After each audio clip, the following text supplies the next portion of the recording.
T20 world cup matches అంటే సాదాసీదా matches కాదు. ఎందుకంటే ఇదే పాయింట్ ని ప్రూవ్ చేసే విధంగానే మొదటి రోజు మ్యాచెస్ అనేవి జరిగాయి. మరి అదే విధంగా చిన్న దేశాలు అనేవి అగ్రదేశాలని దాదాపు భయపెట్టాయనే చెప్పొచ్చు.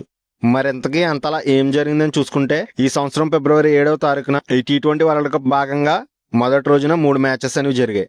వాటిలో మొదటి మ్యాచ్ వచ్చేసి Netherland versus Pakistan. First batting చేసిన నెదర్లాండ్స్ 147 పరుగులు అయితే తీసింది. ఇంకా పాకిస్తాన్ విషయానికి వస్తే దాదాపు ఓడిపోయే పరిస్థితిలో ఉన్న పాకిస్తాన్ ని ఫహీం అష్రఫ్ 11 బంతుల్లోనే 29 పరుగులు తీసి అజేయంగా గెలిపించాడు. కానీ పాకిస్తాన్ కి అప్పటి వరకు నెదర్లాండ్స్ చుక్కలు చూపిస్తూనే ఉంది. అలాగే రెండో మ్యాచ్ వచ్చేసి వెస్టిండీస్ కి మరియు స్కాట్లాండ్ మధ్య జరిగింది. ఈ మ్యాచ్ లో కూడా స్కాట్లాండ్ వెస్టిండీస్ ని చాలా దారుణంగా భయపెట్టిందని చెప్పొచ్చు. కానీ హెట్మాయర్ ఎప్పుడైతే వచ్చాడో స్టార్టింగ్ బాల్ నుంచి అగ్రెసివ్ గా ఆడి ఒక డీసెంట్ స్కోర్ అనేది నెలకొల్పాడు. అలాగే వెస్టిండీస్ బౌలింగ్ విషయానికి వస్తే రొమారియో షెఫర్డ్ తన వేసిన 4 ఓవర్స్ లోనే 5 వికెట్ హాల్ తీసుకున్నాడు. అలాగే ఒక హ్యాట్రిక్ కూడా సంపాదించాడు. సో ఈ ఇద్దరు ప్లేయర్లు చెలరైపోవడంతో వెస్టిండీస్ అజేయంగా ఈ మ్యాచ్ ని గెలిచింది. అలాగే మూడవ మ్యాచ్ వచ్చేసి ఇండియా వర్సెస్ యుఎస్ఏ. ఈ మ్యాచ్ లో టాస్ ప్రకారం ఇండియాకి ఫస్ట్ బ్యాటింగ్ అయితే వచ్చింది.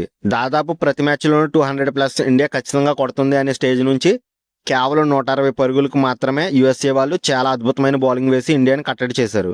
మరి కనీసం ఆ 160 పరుగులైనా ఎలా వచ్చినాయి అంటే మన ఇండియన్ 360 ప్లేయర్ అయిన సూర్యకుమార్ యాదవ్ కేవలం 49 బంతుల్లోనే 84 పరుగులు చేసి ఒక ఆడగలిగిన స్కోర్ ని బోర్డుపై ఉంచాడు. మరి నిజానికి యుఎస్ఏ ప్లేయర్స్ బౌలింగ్ అనేది బాగా వేసినా గానీ బ్యాటింగ్ లో అంత రాణించలేదు. మరి మన ఇండియా ఈ మ్యాచ్ లో ఓడిపోతుంది అనే స్టేజ్ నుంచి అజేయంగా ఈ మ్యాచ్ అయితే గెలిచింది.